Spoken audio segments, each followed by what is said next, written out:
In the early 13th century, England was groaning under the weight of a tyrannical ruler. King John, the youngest son of Henry II and Eleanor of Aquitaine, had inherited a vast empire but possessed neither the diplomatic skill nor the military prowess to maintain it.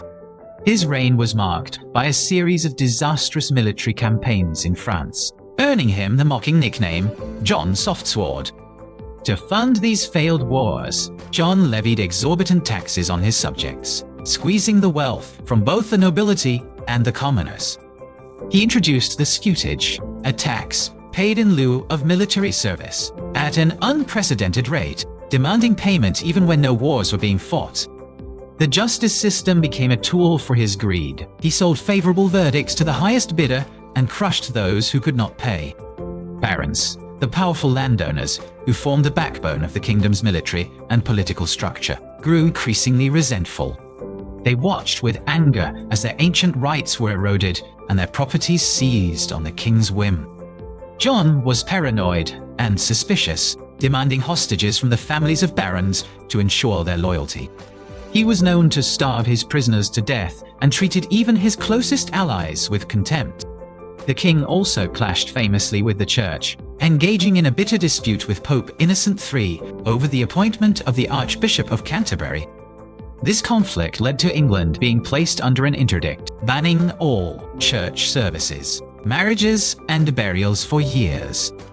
Although John eventually submitted to the Pope to gain political support, the humiliation only deepened the barons' contempt for him.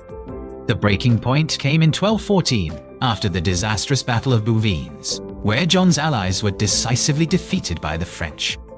John returned to England bankrupt and discredited, demanding yet another scutage to refill his empty coffers.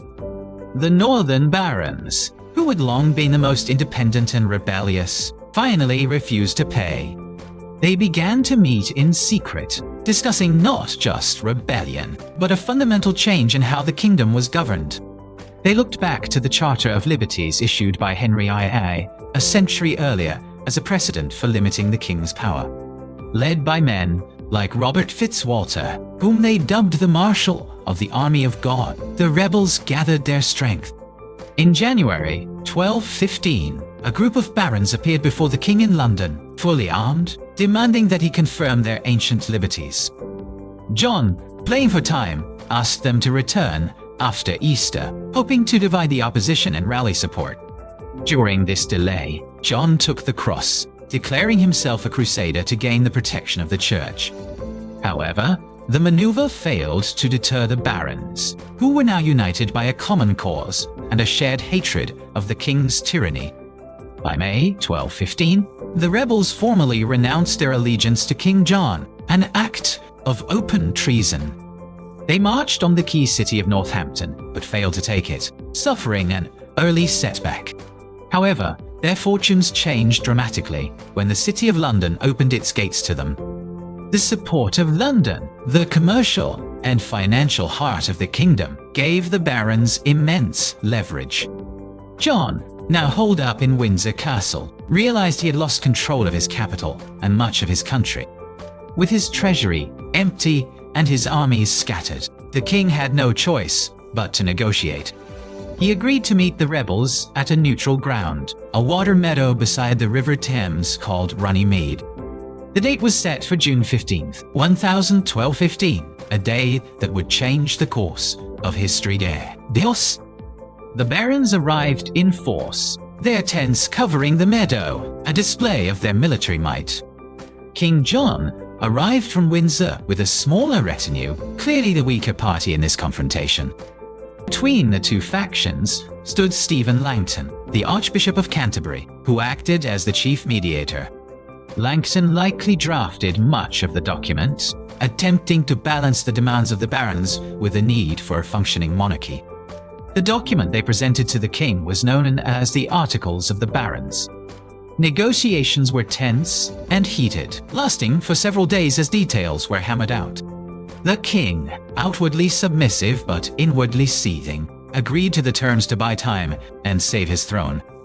On that historic day, John affixed his Great Seal to the Charter, giving it the force of royal law. Contrary to popular belief, he did not sign it with a pen, as was the custom of the time. The document, written in Latin on sheepskin parchment, contained 63 clauses. It addressed a wide range of grievances, from the regulation of fish weirs on the Thames to the standardizing of weights and measures. However, its most profound clauses dealt with the administration of justice and the limits of royal power.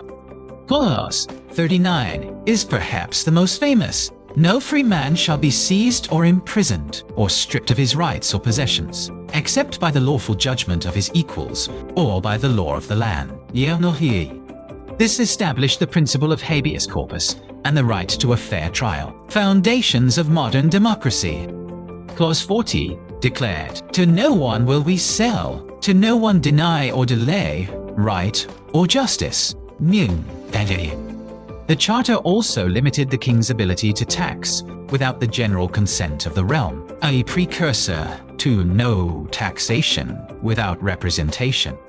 It protected the rights of widows, ensuring they could not be forced to remarry against their will.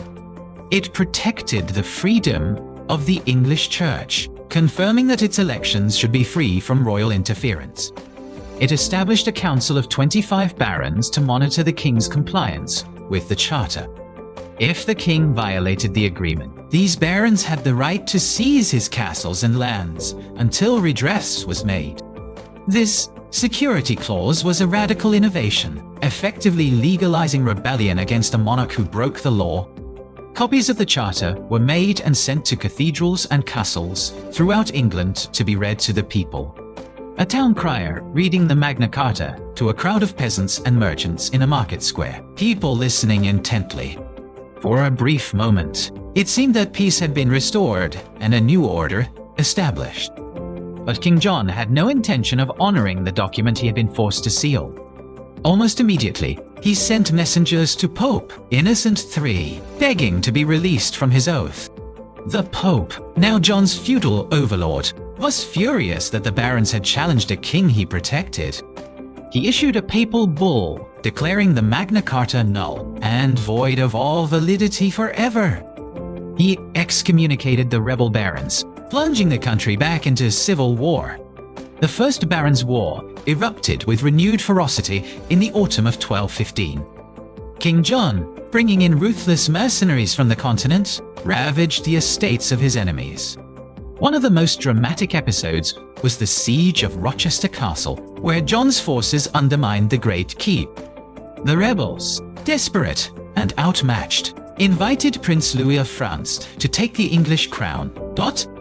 Louis landed in Kent and marched on London, where he was proclaimed king, though not crowned, by the rebellious citizens.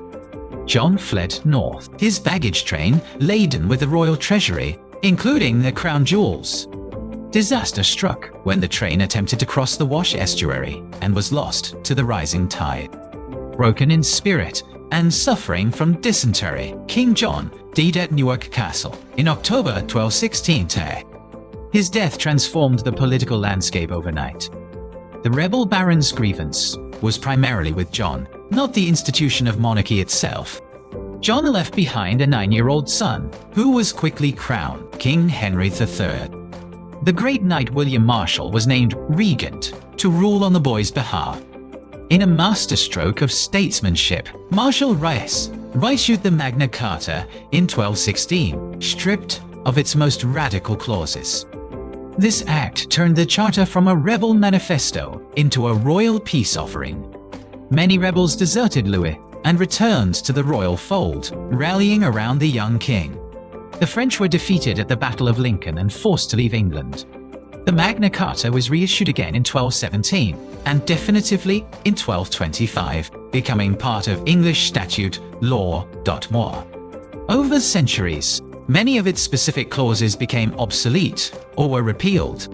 Yet, the core principle that the king was not above the law remained indomitable.